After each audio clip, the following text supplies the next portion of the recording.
Um estudo chamado Panorama da Diversidade nas Organizações, publicado em 2025 pela startup de dados de diversidade Together, mostra que 44,6% das empresas apontaram que o trabalho de diversidade e inclusão é conduzido pela área de RH, enquanto 32% contam com área ou pessoa exclusiva dedicada à diversidade e inclusão. Isso mostra, pessoal, que uma parte significativa das empresas ainda não possui uma estrutura dedicada exclusivamente à diversidade e à inclusão. Isso reflete um cenário, né, pessoal, em que muitas organizações ainda estão ali num cenário bem inicial de formalização das suas práticas, que a gente chama de DEI. Inclusão não é apenas uma questão de responsabilidade social, sabia? É também uma estratégia que pode impulsionar e muito a inovação e também o crescimento sustentável das organizações. Eu sou Elisângela Colodete. Nesse episódio do Conversa de Balcão, nós vamos trazer justamente esse assunto: diversidade e inclusão. Como elas podem auxiliar também o crescimento das empresas, micro, média, pequenas empresas, né, grandes organizações, e colaborar também para uma sociedade mais justa, mais respeitosa. Quer saber quem está aqui comigo, pessoal? Olha só, a Juliana Gaudêncio, que é coordenadora de inclusão e educação corporativa do Senac Minas. Seja muito bem-vinda, Juliana. E também a Emily Souza. A Emily é jornalista, especialista em comunicação corporativa, diversidade e inclusão. Emily, obrigada por estar aqui com a gente também. As duas, né? Sejam muito bem-vindas. É um prazer tê-las conosco. Obrigada, Elis. É um prazer estar aqui para falar de um tema que eu prezo muito e que eu sempre digo que a gente precisa acreditar, porque senão ela não acontece. É verdade, né? É um prazer estar aqui com vocês hoje. Muito obrigada pelo convite. Eu também acho que diversidade e inclusão é um tema que a gente precisa tratar e falar cada vez mais. Esse é um assunto do momento, né, em muitas empresas. E já fala-se muito na diferença entre diversidade e inclusão. E eu queria começar com essa pergunta, né, para as duas. Tem diferença em diversidade e inclusão. A diversidade é quando eu olho para o lado e percebo quem está aqui. Então, tem pessoas negras, tem pessoas com deficiência, tem pessoas 60 a mais, tem pessoas jovens, tem mulheres, tem homens, né? A premissa da diversidade é a gente incluir todo mundo. Então, a diferença é a seguinte: a diversidade, ela acontece em inclusão, mas a inclusão não acontece em diversidade. Então, eu posso ter vários exemplos, várias representatividades na minha empresa desses grupos, só que se eu não faço nada para que eles se sintam pertencentes, que eles se sintam ali valorizados, que eles sejam escutados, a inclusão ela não acontece. Então, a diferença da diversidade para a inclusão é essa. Eu posso abrir meu processo seletivo, eu posso falar que eu valorizo ali a candidatura de pessoas negras, a candidatura de pessoas com deficiência, de pessoas trans, né? De pessoas com orientações sexuais diferentes da minha, diferentes das padronizadas aí, que normalmente são as pessoas héteros, né? Mas se eu não consigo fazer com que elas fiquem na minha empresa, que elas sejam escutadas, a inclusão ela não acontece. Então, não adianta apenas abrir a vaga, né, contratar, ter diversidade na sua empresa também, assim eu estou entendendo, sem que haja uma inclusão de fato, é isso?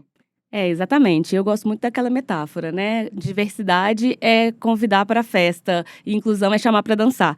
Então, a diversidade você consegue mensurar ali, como a Juliana falou, de acordo com os perfis, a origem das pessoas, a diferença racial. Já a inclusão, as pessoas precisam ter esse sentimento de pertencimento, se sentir ouvidas, se sentir valorizadas. E isso é que faz toda a diferença. E quais são os desafios maiores, né, para a inclusão, na sua opinião, Juliana? Bom, para que a inclusão da diversidade ela aconteça, de fato, eu preciso ter uma liderança engajada, né? E quando eu falo de liderança, é liderança estratégica mesmo. Eu sempre brinco que é quem tem a caneta ali que pode fazer algo. Então, a gente tem esse desafio que é a gente sensibilizar essa liderança. Então, a gente precisa, né, mostrar ali números. Por que que é favorável ter uma diversidade dentro da minha empresa? Empresas diversas, isso aí já é estudado, isso aí já é muito comprovado, que elas são mais inovadoras, mais engajadas, elas têm um sentimento de ficar na empresa muito maior. Criativas. Então, se eu tenho uma equipe que ela tem ali a diversidade presente, eu vou ter ideias criativas, porque eu vou ter ali pontos, diferentes ali de cada um. Só que a gente tem esse desafio, porque não é todo mundo que acredita na diversidade, né, não é todo mundo que acredita na inclusão. Então a gente precisa de pessoas que estejam ali engajadas para que isso aconteça. Então a gente começar também, né, sensibilizando essa liderança, mostrando o quanto todos nós somos diversos, como todos nós temos limitações, porque eu sempre brinco também, sabe, Emily, que a gente não pode romantizar a diversidade, porque todo mundo tem limitação, né, todos nós temos limitações. Então por que que a gente às vezes só, rotula a pessoa com deficiência, por exemplo, que ela tem a limitação, né. Todos nós temos. Então, quando a gente vem mostrando que cada um tem ali algo para agregar, eu acredito que a diversidade e a inclusão, ela aconteça dentro da instituição, Uhum. sabe. Emily, acredita que esse seja um grande desafio também? Qual é a sua opinião a respeito? Sim, sem dúvida. Gostei bem desse ponto que a Juliana trouxe, porque acho que engajar as lideranças é o grande é uma grande forma da gente conseguir trazer para a realidade, assim, porque hoje, né, a gente tem nas empresas, às vezes, muitas empresas que a diversidade, os perfis mais diversos, eles estão em cargos mais operacionais ou na base, não necessariamente nos cargos mais altos, mais gerenciais, assim. Então, a gente conseguir escalar isso, trazer esses líderes ali, engajar eles de certa forma, para que eles consigam entender a realidade desses públicos minoritários ali dentro da empresa e conseguir, de fato, entender as realidades e poder mudar algo com isso, faz toda a diferença. Sim, e uma crítica muito grande, né, que a gente ouve, que a gente vê também, é de: "Ah, essa empresa tem algumas pessoas, mas isso é só fachada", né, lá dentro mesmo não há. E como então, né, fazer com que isso não seja uma verdade também, né, assim, ter: "Pronto, coloquei aqui, cumpri a minha meta". Não é só por aí, né, a gente precisa, ter programas que perpassam várias áreas, é um processo mesmo de conscientização dentro das empresas. Queria que vocês falassem também um pouco disso. Tá. Isso que você trouxe, ele chama tokenismo. Tokenismo é quando eu trago a pessoa, eu trago ali o grupo da diversidade somente ali para eu falar que eu tenho, sabe. Então ali no meu processo seletivo eu contrato, mas eu não dou às vezes grandes projetos para essa pessoa, eu não levo em consideração às vezes as ideias dela numa reunião, então eu pratico o tokenismo, né. Eu vou dar um exemplo prático, eu tenho a lei da pessoa com deficiência, da cota, né, que Sim. é uma lei que as empresas aí, a partir de 100 funcionários, precisam aí cumprir, e é um desafio cumprir essa lei, né. Só que é uma lei, desde 91 ela existe, e a gente precisa ali, cumpri-la. Então, às vezes a gente contrata pessoa com deficiência em cargos como a Emily trouxe, mais operacionais e tal, e as pessoas não saem dali, né. Então eu estou praticando muito tokenismo, eu trago elas para cá, eu cumpro uma lei, ou eu faço um marketing ali da minha empresa que eu tenho, mas de fato essa pessoa não tem, trabalhos relevantes dentro da minha empresa, sabe. Então o que que a gente precisa fazer com isso? Eu preciso realmente sensibilizar aquela gestão, e quando eu falo de sensibilizar, é capacitar mesmo. Eu acredito muito, na educação. Então, por eu estar no Senac também, e a gente lá prega muito a questão da educação, né, o nosso, nicho é educação, então eu acredito que a gente precisa educar essas gestões. Então como que eu faço para educar? O Senac, por exemplo, tem um curso que chama Inclusão da Diversidade, do processo seletivo à cultura organizacional. Então é um curso gratuito que qualquer pessoa pode se inscrever, de acordo aí com os nossos pré-requisitos, nas nossas unidades. Então ali a gente vem explicando como que essas pessoas elas podem ali mudar um pouco ali o feeling, para que essas pessoas elas consigam ter ali um maior reconhecimento dentro da instituição, dentro da empresa. Então quando eu trago essas pessoas e eu não dou ali, trabalhos relevantes para ela, eu estou querendo realmente só cumprir uma cota ou só mostrar que eu tenho essa diversidade. Só que isso não cola mais, né. Isso não cola mais, as pessoas elas não ficam mais em locais que elas não se sentem pertencentes, não se sentem valorizadas. Isso é com qualquer pessoa. A gente fala muito aqui dos grupos da diversidade, mas isso é com qualquer pessoa. A gente não fica em local que a gente não é valorizado, a gente procura outro. E uma representatividade solitária, assim, ela vira uma sobrecarga, né, na verdade. A pessoa, Exatamente. ela não tá ali só para ser um número, né, ela também quer se desenvolver, ela também quer evoluir, ela quer agregar de certa forma e, às vezes, né, quando a gente pensa assim, você traz uma pessoa com deficiência para poder cumprir um número ali, mas não oferece para ela uma forma de se desenvolver ou de crescer ali, ela realmente ela não vai ficar, ela vai procurar oportunidades onde ela pode acrescentar em algo que ela acredite mais, assim. Pois é. E como lidar com as lideranças que resistem, né? Como é que a gente pode tornar esses processos chave, né? Como é que são esses processos onde a inclusão precisa estar presente desde o início e também mudando essa visão de lideranças que muitas vezes ficam ali, né, resistentes. Olha, eu gosto muito de números. A gente tem que mostrar números. Sim. Para gestões, assim, porque às vezes eles querem números. Qual que é o resultado? O que que eu vou ter de retorno para a inclusão da diversidade na minha empresa? E eu falo assim, que se a gente precisa mostrar métricas, indicadores, nós vamos mostrar, sabe, o retorno disso. Então, quando eu pratico a inclusão da diversidade, eu tenho um reforço da marca, né. Então eu já tive retornos de pais de alunos do Senac que disseram assim para mim: "Eu trouxe meu aluno para cá, porque eu fiquei sabendo que o Senac, ele pratica inclusão da diversidade. Olha o retorno que eu já tenho". Então, assim, as pessoas procuram o Senac, né, porque eles sabem que ali o filho dele vai ser bem-vindo, vai ter adaptação, enquanto funcionário vai ter toda a adaptação possível, a gente tem todas as tecnologias assistivas, que o funcionário ele precisa para que ele consiga ali desenvolver suas atividades, nos casos das pessoas com deficiência. Então eu preciso mostrar o retorno que eu tenho positivo e esse reforço da marca, né, essa marca lembrada para essa alta gestão. Eu preciso muito do apoio da alta gestão para que a inclusão da diversidade ela Eu entendo aconteça. perfeitamente o que você diz. Posso até trazer um exemplo do jornalismo, por exemplo, né? Quando as redações elas têm mais diversidade, a gente consegue pautas muito mais amplas. Pessoas negras, por exemplo, muitas vezes conseguem acesso, conseguem ter visões sobre universos que às vezes outras pessoas não têm. Pessoas com deficiência também, e por aí vai, né? Então a gente consegue aprender muito melhor as histórias que a gente precisa contar. E aumenta repertório, né, de certa forma. Então, assim, acho que trazer também, pensando no corporativo, né, trazer essas lideranças para participar dos grupos de afinidade, para poder entender as realidades, para trabalhar muito a questão da comunicação ali como um reforço dessa cultura ali da empresa também, dessa necessidade de trazer a questão da temática da diversidade e inclusão, para mostrar para esses líderes, né, para engajar eles de que isso traz resultado e faz a diferença. Com certeza. Quando a gente fala em inclusão, diversidade, a gente pensa muitas vezes em grandes empresas, né, corporações que podem criar grandes equipes, mas não é disso que a gente está falando, né? Apenas. Não, não é. A gente também tem as pequenas empresas que precisam também praticar a inclusão da diversidade, né? Porque em grandes empresas, vamos dar exemplos aí de Boticário, Natura, que já tem ali em sua veia mesmo a questão da inclusão da diversidade, né?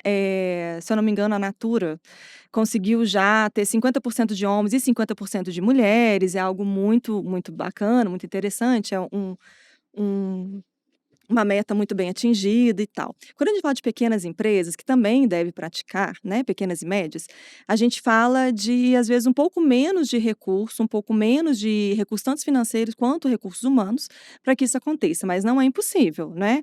Quando a gente começa a falar de um processo seletivo inclusivo, eu não estou falando de verbas, para que esse processo seletivo ele realmente seja, de fato, ali acessível. Então, quantas vezes eu coloco na minha vaga, né, que a gente valoriza as pessoas negras, a questão da comunidade LGBTQIA+, pessoas com deficiência, mulheres, eu estou abrindo ali meu leque. Por que eu estou dizendo isso?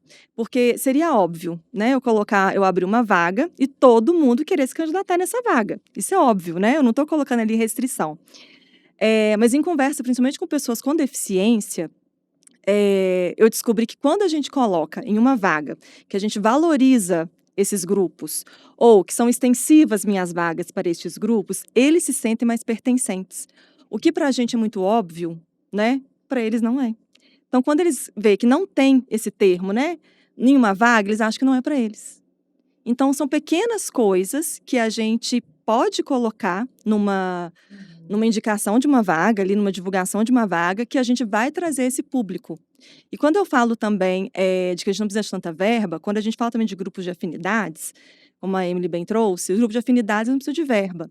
Eu coloco ali, como que são grupos de afinidades, né? A gente tem a empresa, no Senac nós temos 4, então os grupos de afinidades do Senac são pessoas com deficiência, pessoas negras, na verdade de raça, comunidade LGBT e mulheres. Então eu tenho Diversifica, eu tenho Vozes, eu tenho da comunidade LGBT que eu falei e o Ancestralidade. Então eu tenho aí 4 grupos. Quem faz parte desses grupos? Pessoas representativas. Só que a gente abriu para pessoas também que não são desses grupos, os aliados, para que eles consigam também ali contribuir. Né? Porque, para além de tomadas de decisões, que a gente escuta esses grupos, as outras pessoas elas precisam também aprender. E quando as pessoas elas se candidatam para participar de um grupo de afinidade, que não tem custo nenhum, né, é um edital que a gente abre, elas vão aprendendo também o porquê daquelas pessoas, às vezes, quererem mais oportunidades dentro da empresa, trazer ali soluções que são fáceis de ser atendidas, porque as pessoas com deficiência têm um lema que depois até abriu para todos os grupos da diversidade, que é o nada sobre nós sem nós. Então, se eu vou fazer algo para aquele grupo em específico, eu tenho que chamar essas pessoas para participar das minhas decisões, porque eu não sou uma pessoa com deficiência. Então, como que eu vou fazer uma adaptação sem consultar a pessoa com É deficiência? verdade. Faz muito sentido, né? Então, os grupos de afinidade são para isso. Eles vêm e eles participam ali, contribuem e a gente vê o que a gente pode fazer dentro da nossa empresa. Então, as pequenas empresas que às vezes estão iniciando essa questão, esse diálogo, né? Podem começar com pequenos grupos, trazendo essas pessoas para que elas consigam ali participar dessa discussão. Então, começa ali no processo seletivo, que acredito que tem que ser muito inclusivo, a gente tem que mostrar que é inclusivo, acessível. A gente precisa também capacitar as pessoas recrutadoras, porque se eu tenho pessoa recrutadora também, que ela já tem um viés inconsciente, de que eu vou aqui trazer pessoas que se identifiquem comigo, a pessoa já é reprovada ali no processo. Então, são várias etapas que a gente pode ali fazer com as pequenas e médias empresas, que elas conseguem ali iniciar o processo da inclusão da diversidade dentro do mundo corporativo. Você sente, Emily, que esse tipo de iniciativa já tem trazido resultados assim concretos, né, e amplos para a sociedade? Sim, com certeza. E a comunicação, eu vejo ela muito como um fio condutor, por exemplo, dentro da cultura das empresas. Então, a Juliana trouxe os exemplos ali de como que as pequenas, médias empresas podem fazer, e para além do processo seletivo, tem muito da questão de conseguir incorporar essa questão da diversidade na inclusão dentro da comunicação corporativa ali mesmo. Então, vai ser a forma como a empresa vai se comunicar, de certa forma, né? Vai ser um post no Instagram, vai ser um conteúdo que ela vai criar, que ela sempre consiga retratar a representatividade da forma como ela vai se apresentar, seja nas meios digitais, seja nos eventos em que ela vai participar. Ela precisa conseguir retratar aquela realidade, considerando que ela quer, né, uma empresa pautada na diversidade, que ela valoriza isso, que ela consiga demonstrar isso para a sociedade, de certa forma, para que os próprios colaboradores também se sintam parte disso, né, e se sintam representados. E isso volta naquela parte que a gente falou, que reforça a marca empregadora, porque se você se sente mais pertencente, você é um ótimo divulgador daquilo que você faz parte. É um processo de aprimoramento constante, né? E nesse aprimoramento, como que a pessoa que está sendo incluída, que encontra falhas naquele processo, né? Que é natural também, é como vocês disseram, né? É importante que ela seja ouvida, algumas vezes não é adequadamente. Como é que ela pode apontar essas falhas? Eu vejo muito com a gestão, né, com a gestão imediata dessa pessoa. Eu acredito que o diálogo, ele antes da pessoa, às vezes, ir para algumas outras alternativas, eu acredito que o diálogo, ele faz muito necessário. Eu sempre digo que a inclusão da diversidade, ela não é óbvia, né, infelizmente, ela não é óbvia. Então, o que às vezes para a gente que está mais no meio da diversidade, a gente estuda esse tema, né, o que para a gente, assim, é muito natural, para a maioria das pessoas do mundo corporativo, não é natural. Então, às vezes, pode acontecer falhas? Com certeza, vão acontecer falhas. Só que se eu tenho ali um diálogo aberto com a minha liderança, eu vou ali e converso com ela. E tento ali resolver a situação da melhor maneira possível. Eu sempre falo que a gente ir, às vezes, para algumas questões, algumas atitudes mais radicais, muitas vezes não é o melhor caminho. A gente precisa dialogar. sabe? Porque a gente precisa ali tentar resolver a situação. Claro, se for uma situação muito séria, que eu sempre falo, né, de racismo, de homofobia, de um assédio, aí já a gente está falando de outras questões, né, que são questões realmente legais e que precisam ser tratadas como tal. Então, a empresa que tem, às vezes, uma ouvidoria, um compliance, né, ou uma gestão mais acima, das vezes, do meu gestor, às vezes o próprio racismo acontece do gestor para o funcionário, então ele saber onde que ele vai. Só que são questões, às vezes, pontuais e que a gente vê que com a educação a gente consegue ali resolver, eu vejo que um diálogo com a gestão é um ótimo caminho. Outro caminho que eu vejo que é pertinente, é a empresa que tem interesse em saber também, é fazer pesquisa. Pode ser uma pesquisa anônima para poder captar e poder entender a realidade e o cenário, né? Vai ser uma pesquisa de clima, por exemplo, incluir algumas perguntas que façam relação para que a pessoa se sinta à vontade para poder apontar, né, ou elencar alguns pontos de desenvolvimento que ela acredita que a empresa precisa nesse campo de diversidade e inclusão. E aí, a partir disso, fazer uma análise, um diagnóstico, né? E aí não pode ser algo anônimo ali para poder as pessoas se sintam à vontade para poder compartilhar. E aí, a partir disso, tomar ações que possam melhorar aquele ambiente. E também o desafio, como você disse, né, há limitações.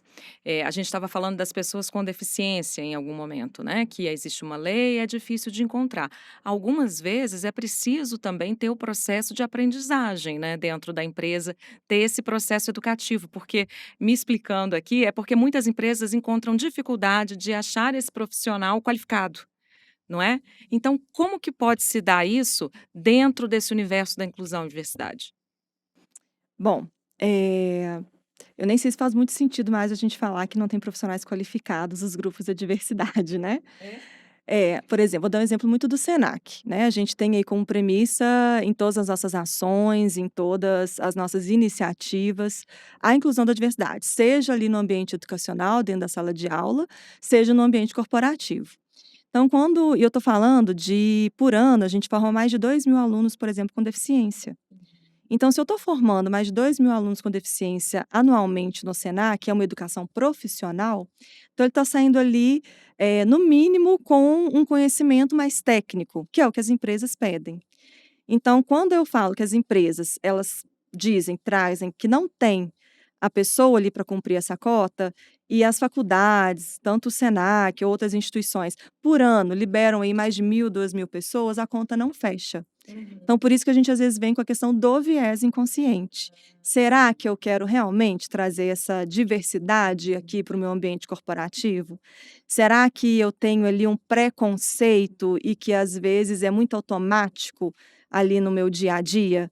Porque hoje a conta realmente não fecha, Sim, e né? essa resposta, ela é muito dada realmente, né: "Ah, não encontramos a mão de É a obra". justificativa que tem, nós não Uhum. encontramos, mas onde que você foi procurar também essa mão de obra? Como que está sendo também a sua divulgação da vaga? Onde que essa divulgação ela está sendo feita? Ela está chegando a todo mundo?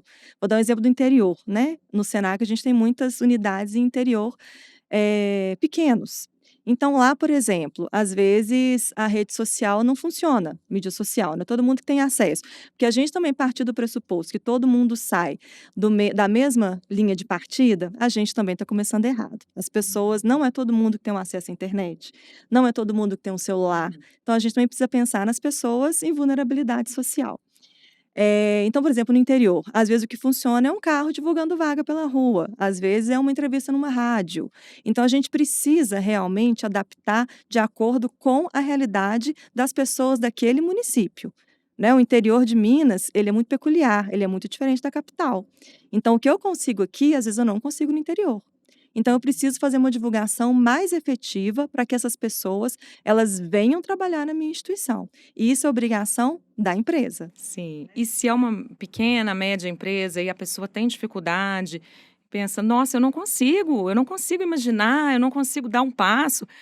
Tem profissionais para isso, né, para auxiliar também.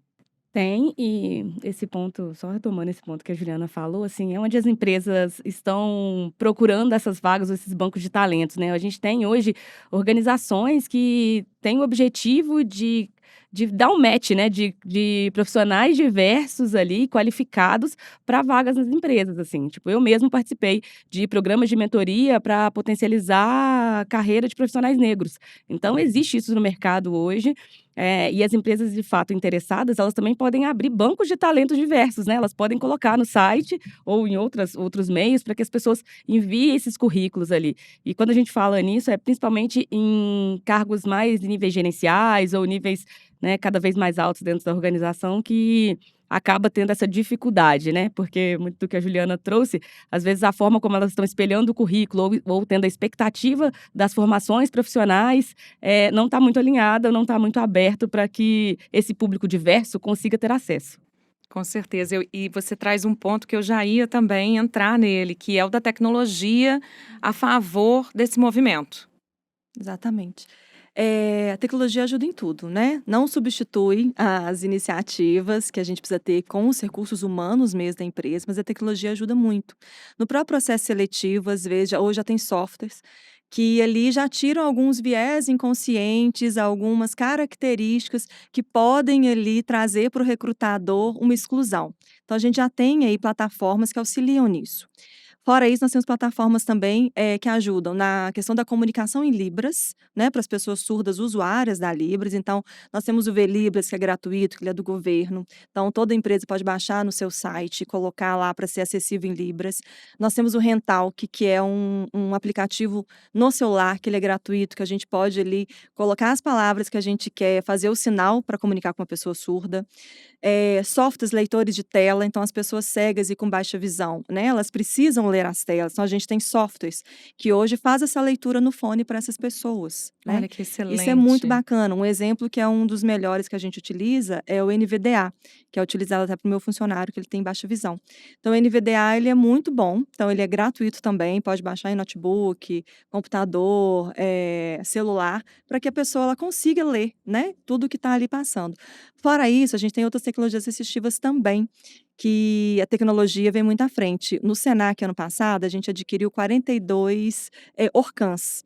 Se para quem não conhece, Orcan é um software que a gente coloca aqui na lateral do óculos da pessoa, ou cego ou com baixa visão, e que ele faz total leitura, do ambiente. Então, se tivesse alguém cego aqui, né, com o Orcan, ele leria aqui: "Conversa de balcão", para a pessoa no fone. Então, quando a pessoa chega na frente dela, coloca assim: "Mulher à sua frente". Quando se você, Elis, gravasse o seu nome, toda vez que a pessoa chega à sua frente, falaria: "Elis à sua frente", "Emily à sua frente". Então são tecnologias aí que são muito avançadas e que vêm aí para dar mais autonomia para as pessoas com deficiência. Isso é maravilhoso, É Juliana. maravilhoso mesmo. E assim, quando a gente pensa em adquirir uma instituição que adquire igual o Senac adquiriu ano passado, a gente dá autonomia para as pessoas colaboradoras do Senac, porque todas que precisam tiveram acesso, e para os nossos alunos. Que quando a gente pensa, na inclusão, eu tenho que pensar no meu público todo da minha instituição, né. Então, se eu sou uma escola, eu tenho corporativo e eu tenho aluno, eu tenho que pensar em todo mundo. Eu não posso excluir nenhuma pessoa. E isso é trabalhar em equidade, né. A gente vem falando tanto aí da questão da igualdade, mas eu não posso, tratar todo mundo igual. Se eu trato todo mundo igual, eu não consigo ali respostas bacanas e eu estou excluindo alguém, porque nem to nós não somos iguais. Então, quando eu falo trabalhar em equidade, é eu trazer ferramentas, iniciativas e adaptações para que aquelas pessoas, elas realmente consigam ser pertencentes àquele ambiente de trabalho. E quem precisa fazer somos nós, né, as empresas. Então, a igualdade ela é diferente de equidade, né. Equidade é meu processo seletivo adaptado, meu processo seletivo quando eu tenho uma pessoa surda, eu tenho um intérprete de libras ali junto com ela. Hoje o Senac ele pratica muito esse processo seletivo ali em equidade, então toda vez que uma pessoa surda, usuária da libras, a gente tem um intérprete participando do processo.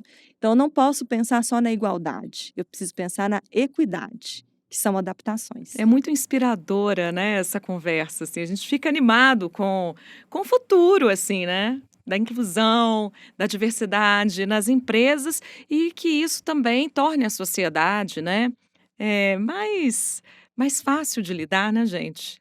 Sem dúvida. Eu acho assim, a tecnologia com intencionalidade, a diversidade e inclusão trabalhada como estratégia de negócio, assim, isso só traz benefícios, só traz ganhos, assim, tanto para os candidatos, né, que vão participar dos processos seletivos, quanto para as empresas que vão receber esses candidatos, como para a sociedade em geral, assim. Então é muito positivo. E é muito importante que a gente trate e fale cada vez sobre esse tema, para que a gente inspire cada vez mais as empresas, as organizações a trabalharem mesmo essa temática. Estarmos todos atentos, né, de alguma forma, para contribuir com esses processos. E é muito gratificante também saber que vocês estão tão prontos, né, para receber todo mundo e ajudar tanto as empresas nesse sentido. E as pessoas também que desejam encontrar um trabalho, né, Juliana? Exatamente. O Senac ele está aí sempre à disposição, né, das empresas para dar esse apoio mesmo, essa consultoria. A gente, há uns 2 anos atrás, a gente também fez um manual, como se fosse uma cartilha, para o comércio inclusivo. Então, como que eu vou receber aquela pessoa ali da diversidade no meu comércio? Sabe? Como que eu vou receber? Como que eu vou ali abordar aquela pessoa? Como que eu vou perguntar algo para aquela pessoa? Porque, como eu disse, né? Não é óbvio. Então, quando eu recebo uma pessoa com deficiência na minha loja, por exemplo, como que eu vou ali atender aquela pessoa? Será que o meu funcionário está preparado? Será que não está? Se chega um cadeirante com um acompanhante, eu converso com quem, né? Tem pessoas que conversam com o acompanhante, esquecem ele da pessoa cadeirante. Então, a gente também tem muitos materiais ali, a gente dá ali todo esse apoio para que as pequenas empresas realmente elas consigam ver ali um nicho de negócio. Para a gente também conseguir a inclusão dentro das empresas, tem que enxergar como nicho de negócio É, também, é né? um trabalho Os retornos muito brilhante, né? positivos. E para a gente ter respeito também. A gente às vezes fala que a gente quer trabalhar para que as pessoas sejam respeitadas, não é? Para que a inclusão da diversidade ela seja cada vez mais natural, né? Por isso que a gente está aí sempre dando esse apoio. Que bom, que bom. Isso dá uma paz, uma certa paz de espírito, assim, porque a gente sabe que isso é muito necessário, né? A gente já Uhum. passou da hora mesmo de que essas implementações aconteçam de uma forma mais estratégica, consistente. Eu agradeço, gente, a participação de vocês. A gente está chegando ao fim. Vocês gostariam de deixar mais algum recado aqui para o nosso público? Eu gostaria. Ah, então, que bom. O recado que eu queria dar é para as pessoas que às vezes, né, pensam que às vezes tem um discurso que se eu não faço parte de algum grupo, eu não tenho o direito de falar, né. Isso. Tem isso. Então, assim, na verdade a gente precisa de pessoas aliadas, né. Eu me vejo hoje como uma pessoa aliada. Só por ser mulher a gente é do grupo da diversidade, né, porque a gente aí tem os nossos desafios e tal, então mas eu vejo como uma pessoa aliada na luta aí da inclusão da pessoa com deficiência, dos outros grupos, mas assim, a gente precisa trabalhar isso, a gente precisa falar. Então não é porque às vezes eu não estou num grupo específico que eu não posso falar. Então eu vejo muito isso às vezes com os homens, né, os homens às vezes, a gente vem tanto num discurso de que eles são ali, privilegiados, né, padrões, e que eles às vezes ficam até meio assim, com receio de falar da inclusão da diversidade, só que a gente precisa de que todas as pessoas conversem e falem sobre a inclusão da diversidade. Então a gente precisa muito de pessoas aliadas para que isso aconteça, né. Se a minha voz ela consegue chegar em lugares que às vezes algumas pessoas ainda não conseguem, eu preciso utilizar a favor de. Então eu tenho que subir e trazer um bom grupo junto É comigo, isso aí, sabe. né? Então esse é o meu recado. Conversem, estimulem e acreditem na inclusão da diversidade. E olhe para o lado, né, porque a diversidade Exatamente. ela não está distante, né, ela Uhum. está no todo momento que a gente olha para o lado ali, a gente vê uma pessoa que se enquadra em algum desses grupos e a gente pode fazer algo por ela ali também, de certa forma. Então, é importante mesmo que seja uma pauta para todos. É isso aí, gente. Mais uma vez, muito obrigada pela participação de vocês duas aqui com a gente. Mais uma vez, foi uma conversa muito inspiradora. Aqui no Conversa de Balcão, né? A gente tem vários temas que nos deixam assim mais leves, mais alegres, né? Foi um prazer mesmo contar com vocês. Obrigada, Muito Elis. obrigada. E muito obrigada a você também, né, que esteve com a gente até aqui. Nós esperamos muito que esse tema tenha aberto a sua visão, né, tenha contribuído para que você possa também implementar práticas inclusivas, a diversidade na sua empresa, né, na sua comunidade também. Foi um prazer estar aqui. Siga a gente nas redes sociais, acompanhe todos os nossos episódios e eu espero você no próximo Conversa de Balcão. Até lá.